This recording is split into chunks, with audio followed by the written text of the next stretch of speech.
Anggaran penjualan itu anggaran yang merencanakan secara rinci mengenai penjualan di perusahaan selama periode yang akan datang. Nah, di sini itu bisa periodenya jangka panjang, bisa jangka pendek. Nah, kalau yang jangka panjang itu artinya lebih dari 1 tahun. Kalau jangka pendek itu membuat dalam 1 tahun. Di anggaran penjualan sendiri itu nanti ada beberapa hal yang tercakup di dalamnya. Di situ itu harus ada mengenai rencana jenis barangnya, kemudian jumlahnya berapa, bagaimana kualitasnya, kemudian harga, waktu, serta daerah penjualan. Nah, kadangkala kalau kita melihat di sebuah perusahaan itu biasanya kan tidak hanya memproduksi satu jenis barang. Kan biasanya kalau memproduksi itu ada beberapa. Nah, makanya di sini mengapa ada rencana meliputi jenisnya seperti apa. Tetapi kalau kita belajar di penganggaran, itu nanti cukup hanya satu jenis barang saja. Akan lebih mempermudah teman-teman untuk belajar dan memahaminya. Sedangkan kegunaan dari anggaran penjualan itu yang pertama digunakan sebagai pedoman kerja. Jadi di sini secara otomatis unit-unit yang ada itu akan lebih mudah melakukan pekerjaannya karena sudah memiliki pedoman yang pasti mengenai berapa sih yang harus diproduksi. Nah, dengan melihat kemampuan dari perusahaan untuk melakukan penjualan, selanjutnya bisa kita gunakan juga sebagai alat pengkoordinasian kerja. Serta yang tidak kalah penting di sini, anggaran penjualan itu bisa kita gunakan sebagai alat pengawasan kerja.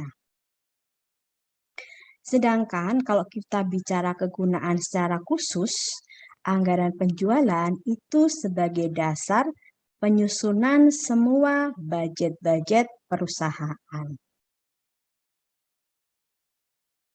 Ada beberapa hal yang harus diperhatikan saat akan menyusun anggaran penjualan. Yang pertama, kita lihat dulu faktor intern dari perusahaan. Nah, di sini harus ada data mengenai penjualan tahun lalu. Kemudian, adanya peraturan mengenai kebijakan perusahaan. Nah, di sini kebijakan perusahaan mengenai apa? Misalnya kebijakan tentang pemasaran, kebijakan mengenai sistem bayar, kemudian selanjutnya ada bagaimana kemampuan dari alat-alat yang ada. Nah, di sini nanti endingnya adalah kita harus memahami kapasitas produksinya. Jadi kemampuan alatnya itu berapa sih bisa memproduksi per harinya. Selanjutnya juga harus melihat bagaimana kapasitas tenaga kerja yang dimiliki oleh perusahaan tersebut. Juga kita harus melihat kapasitas modal kerjanya berapa. Selanjutnya ada faktor ekstern. Nah, faktor ekstern berarti hal-hal yang terjadi di luar perusahaan. Nah, kita bisa melihat adanya persaingan dasarnya bagaimana. Jadi kita bisa melihat, oh perusahaan pesaing itu siapa aja. Ruang lingkupnya pemasarannya wilayah mana saja. Kemudian kita juga bisa melihat elastisitas permintaannya seperti apa. Apakah nilainya besar atau nilainya kecil. Selanjutnya kita juga bisa melihat pertumbuhan ekonomi masyarakat, daya beli masyarakat, kemudian Kita melihat juga bagaimana income dari masyarakat, serta budaya yang dianut oleh masyarakat. Hal-hal ini sangat berpengaruh terhadap penyusunan anggaran penjualan.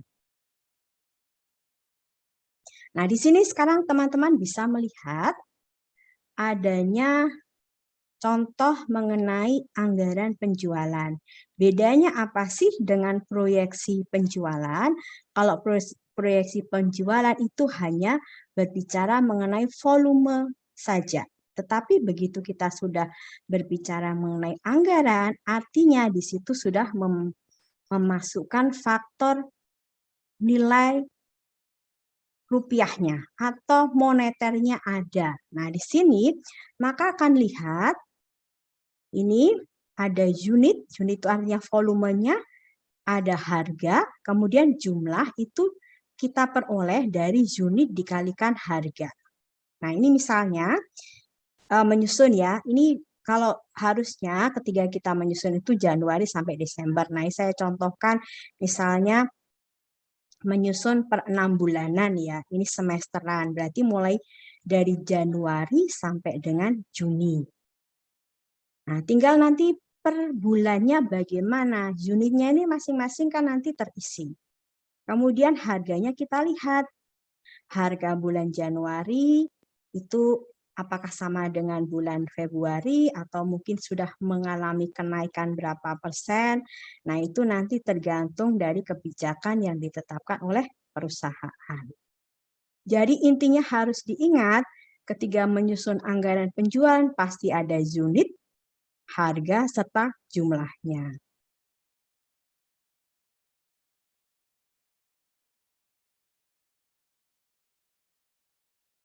Selanjutnya, ketika kita berbicara mengenai anggaran penjualan, nah di sini nanti ada rincian mengenai bagaimana sistem pemasarannya. Sebetulnya kita itu mau menjual kemana? Nah, di sini ada daerah penjualannya di mana saja. Kemudian ini contohnya adalah untuk anggaran penjualan per triwulan. Berarti per triwulan itu berarti 3 bulanan ya. Berarti ada triwulan 1 sampai dengan triwulan 4. Karena kan dalam 1 tahun itu ada 12 bulan. Nah, masing-masing ketika kita sudah membaginya, membagi menjadi menurut wilayah pemasarannya, misalnya ini kota A, anggap saja misalnya ini Semarang, kemudian B, misalnya kita lempar ke Jogja, misalnya, kemudian C, misalnya kita jual ke Bandung. Nah, masing-masing pasti akan berbeda tergantung dari kebijakan perusahaan tersebut. Nah, di sini kita lihat untuk masing-masing triwulan, jadi triwulan pertama pasti ada unit, harga, dan jumlah. Kemudian triwulan kedua juga sama, ada unitnya, ada harganya, ada jumlahnya, sampai dengan triwulan keempat. Ada unit, harga, jumlah. Nah, ini adalah total penjumlahan dari anggaran penjualan untuk triwulan pertama, kedua, ketiga, dan keempat di masing-masing daerah. Jadi A nanti totalnya berapa, B nanti totalnya berapa, C nanti totalnya berapa. Ketika kita jumlahkan semuanya, maka di sini akan memperoleh anggaran penjualan dalam 1 tahun. Silakan dicermati dulu formatnya.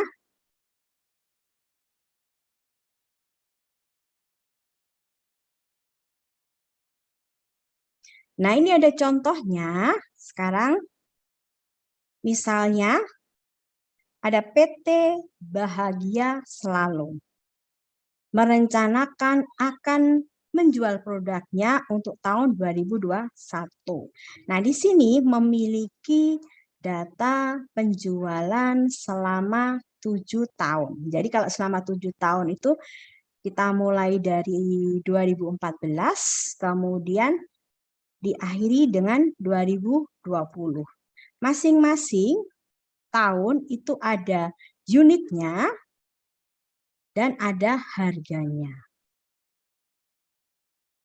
Jadi, kalau seperti ini, datanya komplit, ada unit, ada harga. Artinya apa? Teman-teman bisa melakukan proyeksi penjualan untuk tahun 2021. Nah, nanti kan bisa memilih metode apakah mau pakai trend moment ataupun pakai least square. Atau mungkin mau menggunakan cara yang lain, silakan saja. Kalau misalnya ada yang membaca buku, kemudian menemukan metode yang lain, misalnya moving average gitu kan. Oh ya, saya mau mencoba, gitu, silahkan saja. Nanti hasilnya akan sama. Nah, di sini kalau kita melihat untuk penjualannya dari tahun 2014 sampai tahun 2020 itu tidak selalu mengalami kenaikan. Jadi kita melihat di sini untuk tahun 2019 itu ada penurunan. Jadi awalnya tahun 2018 itu 73.000, kemudian di tahun 2019 menjadi 70.000. Kemudian untuk tahun 2020 mengalami peningkatan menjadi 72.000. Nah, ini harganya kita melihat di sini harganya selalu meningkat dari tahun ke tahun. Nah, yang teman-teman harus lakukan pertama kali ketika melihat soal seperti ini adalah kita mencari dulu bagaimana volume penjualan untuk tahun 2021.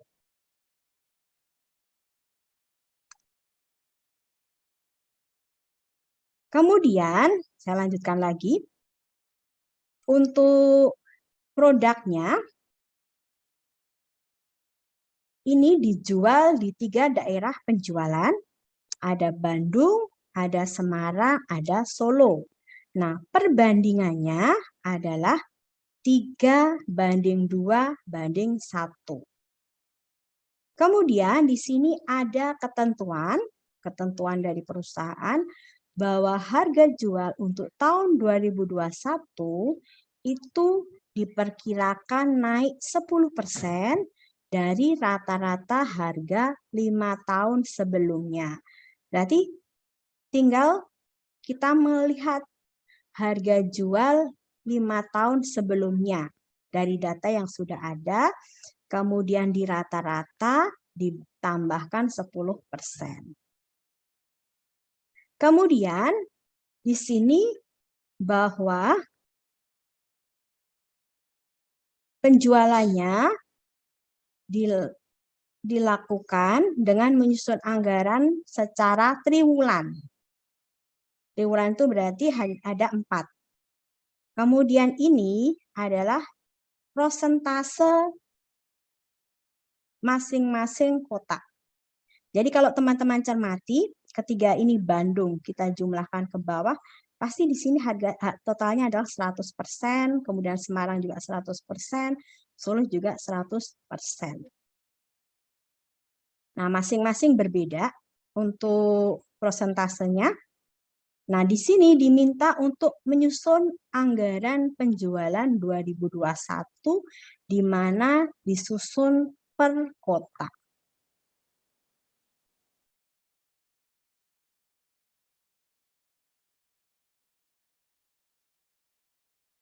Nah, untuk penyelesaiannya, saya menggunakan least square. Sebenarnya pakai trend moment juga bisa, sama aja. Yang pertama, yang harus dilakukan adalah menyusun proyeksi penjualan. Nah, ini tinggal kita masukkan untuk penjualan ini kan sudah diketahui ya. Ini berarti di sini ada data selama 7 tahun. Kemudian ini adalah volume penjualan, tinggal kita jumlahkan, nanti ketemu adalah sigma Y-nya. Kemudian harganya masing-masing Kemudian kita mencari nilai X-nya seperti yang kemarin bahwa di titik tengahnya itu berarti di data keempat atau tahun 2017 kita pasang angka 0, kemudian di atasnya tahun 2016 itu minus 1, 2015 minus 2, 2014 minus 3. Kemudian selanjutnya setelah titik 0, 2018 itu 1, kemudian 2019 itu 2, 2020 itu 3, totalnya harus 0 karena menggunakan least square. Nah, selanjutnya tinggal kita kalikan. Kita kalikan antara X dan Y-nya. Ini adalah kita kalikan min 3 kalikan 55.000, ketemunya adalah minus 165.000. Nah, kita kalikan semua sampai yang terakhir. Tinggal nanti kita jumlahkan, ketemunya adalah 77.000. Nah, selanjutnya ini adalah X kuadrat. Ini X kuadrat. Saya lupa ngasih X-nya ya.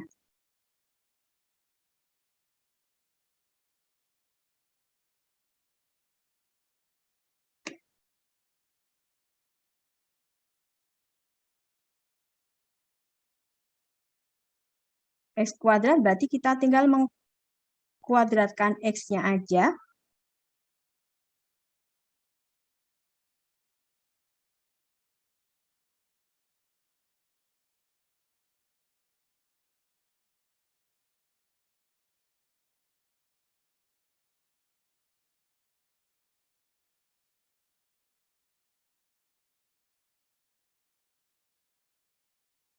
Berarti nanti itu ketemu masing-masingnya. Nah, saya mau rubah menjadi kuadrat. Saya lupa letaknya yang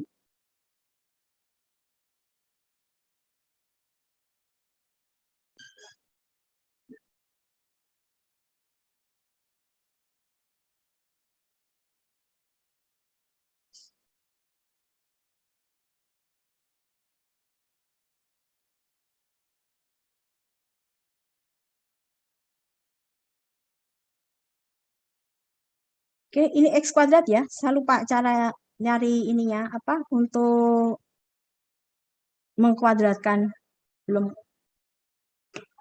Jadi ini 9, kemudian 4, kemudian 1, 0, 1, 4, 9. Kita jumlahkan 28. Nah, tinggal kita mencari nilai A dan B-nya. Nilai A adalah sigma Y dibagi dengan jumlah N-nya. N-nya 7. Berarti ketemunya adalah 472.000 dibagi 7. Ketemunya adalah 67.429. Kemudian untuk B-nya adalah sigma XY dibagi dengan sigma X kuadrat. Berarti 77.000 dibagi dengan 28. Ketemunya adalah 2.750. Nah, tinggal kita mencari untuk Y-nya 2021. Berarti di sini untuk Y 2021 itu kan posisinya di sini. Kalau kita tulis di tabelnya berarti 2021. Maka di sini X-nya adalah 4. Maka kita masukkan ke rumusnya Y sama dengan A plus BX. Berarti kita tinggal memasukkan 67.429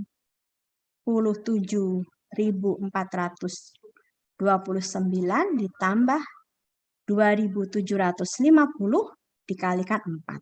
Nah, kalau matematika kita harus diingat di sini ada hukum matematika ketika penjumlahan dengan perkalian, maka yang harus dilakukan adalah perkalian terlebih dahulu. Jadi 2.750 kita kalikan 4 dulu baru ditambah dengan yang 67.429. Maka kita dapatkan di sini untuk Z tahun 2021 adalah 78.429. Nah, kalau sudah kita memperoleh proyeksi penjualannya, tinggal kita lihat lagi soalnya seperti apa. Ternyata di sana bahwa di perusahaan tersebut itu menjual di 3 kota dengan perbandingan penjualan adalah 3:2:1. Nah, di sini tinggal kita masukkan. Ini kan 3 ditambah 2 ditambah 1 itu sama dengan 6. Maka untuk mencari wilayah yang pertama untuk Bandung itu adalah 3 per 6 dikalikan 78.429.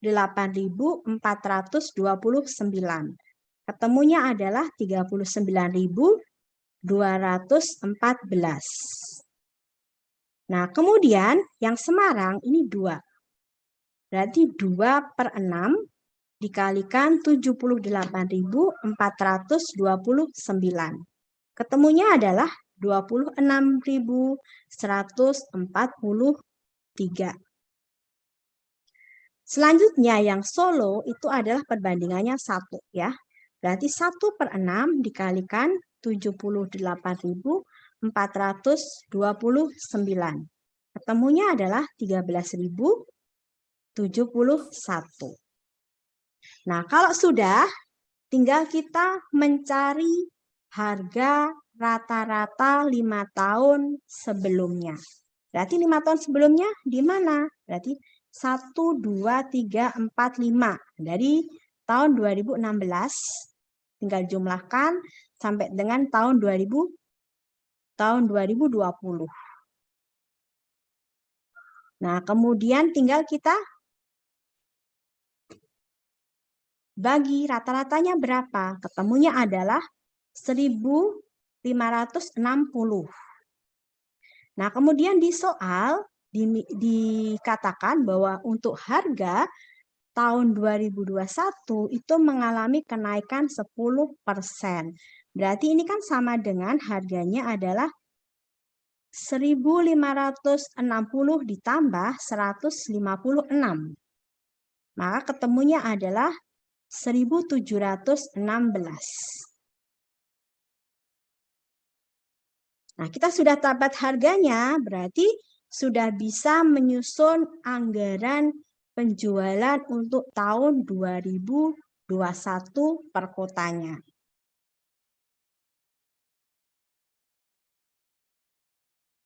Nah, ini tadi ada perbandingan. Kalau teman-teman lihat di sini soalnya, di soal itu kan sudah ada ya perbandingan untuk triwulan 1, kalau Bandung itu 20%, triwulan 2 30%, triwulan 3 30%, triwulan 4 20%.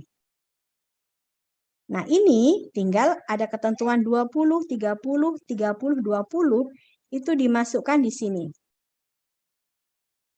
Nah, ini tadi kan kita sudah memperoleh nilai totalnya. Totalnya untuk Bandung itu adalah 39, kalau kita melihat di sini, ini Bandung kan 39.214. Berarti untuk triwulan pertama itu kita peroleh dari 20% dikalikan 39.214. Maka ketemunya adalah 7.843. Kemudian triwulan kedua di soal itu adalah 30% dari 39.214. Berarti ketemunya adalah 11.764. Triwulan ketiga itu juga 30%. Kemudian triwulan keempat itu 20%. Berarti kan tinggal kita mengambil aja. Di sini kan sudah dihitung yang 20% ketemunya 7.843. Yang 30% ketemunya adalah 11.764. Nah, tinggal kita cari. Yang untuk Semarang, maka kita lihat lagi. Berapa sih Semarang? Semarang itu 30%, 20%, 20%, dan 30%.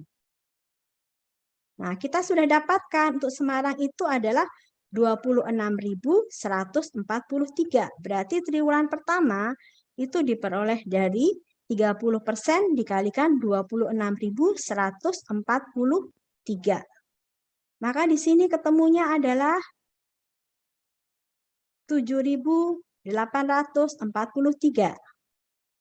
Kemudian untuk triwulan kedua itu adalah 20%. 20% dikalikan 26.143. Nah, sudah tinggal yang bulan ke triwulan ketiga itu 20%, berarti sama dengan triwulan kedua. Kemudian triwulan keempat adalah 30% sama dengan triwulan yang pertama. Selanjutnya yang Solo. Yang Solo itu 20%, 30%, 25%, 25%. Nah, tinggal kita kalikan. 20% dikalikan 13.071. Nah, ketemunya adalah 18.300. Kemudian 30% dikalikan 78.000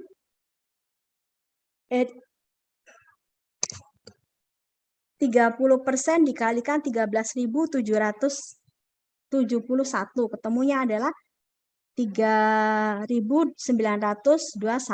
Kemudian di sini 25% dikalikan 13.071. Ketemunya adalah 3.268. Kemudian yang triwulan keempat itu sama dengan triwulan ketiga. Nah, tinggal kita jumlahkan masing-masing untuk triwulannya. Di sini totalnya temu 18.300. Kemudian triwulan kedua 20.914, triwulan ketiga adalah 20.261, triwulan ketiga adalah 18.954. Nah, totalnya ini harus sama dengan hitungan yang kita buat. Dengan proyeksinya adalah 78.429. Nah, kita sudah tahu penjualan per bulannya. Nah, tinggal kita masukkan ke anggaran penjualan. Berarti anggaran penjualan itu ada unit, ada harga, ada jumlah. Nah, di sini maka kita akan memperoleh harganya sama terus ya untuk 1 tahun ini. Untuk 2021 harganya sama. Silakan dilihat, ini sama semua harga. Tinggal kita masukkan yang tadi, kita pindahin sih yang tadi. Kita pindahkan di sini. Kemudian kita kalikan di sini untuk Bandung triwulan pertama adalah 7.843 dikalikan harganya 1.716, berarti ini ketemu totalnya 13 juta. Kemudian yang triwulan kedua juga sama, kita lakukan perkalian antara 11.764 dikalikan 1.715, ketemunya 20 juta. Sekian ya. Triwulan ketiga juga sama, triwulan keempat juga sama. Nanti kita totalkan, ternyata anggaran penjualan untuk Bandung itu ketemunya adalah 67.291.714. Nah, secara yang sama kita lakukan untuk Semarang. Semarang juga sama. Tadi kita sudah dapat perhitungan per triwulannya, tinggal kita pindahkan di sini. Kemudian kita kalikan dengan harganya, maka ketemu masing-masing anggaran per triwulan. Nah, tinggal kita totalkan di sini, ketemunya adalah 44.861.143. Nah, Solo juga sama. Sudah ada data penjualan per triwulannya, kita pindahkan, kalikan dengan harga, maka ketemu anggaran penjualannya.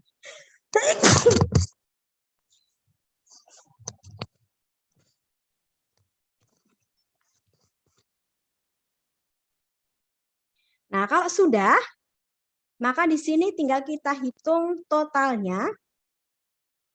Total per triwulan, berarti itu adalah anggaran total. Untuk triwulan pertama itu adalah 31.402.800. Ini kan penjumlahan dari anggaran Bandung, anggaran Semarang, sama anggaran Solo. Kemudian yang triwulan kedua totalnya adalah 35.388.914. Triwulan ketiga itu 34.767.386. Kemudian triwulan keempat 32.524.329. Nah, kita totalkan di sini, maka anggaran penjualan untuk tahun 2021 itu adalah 134.583.429.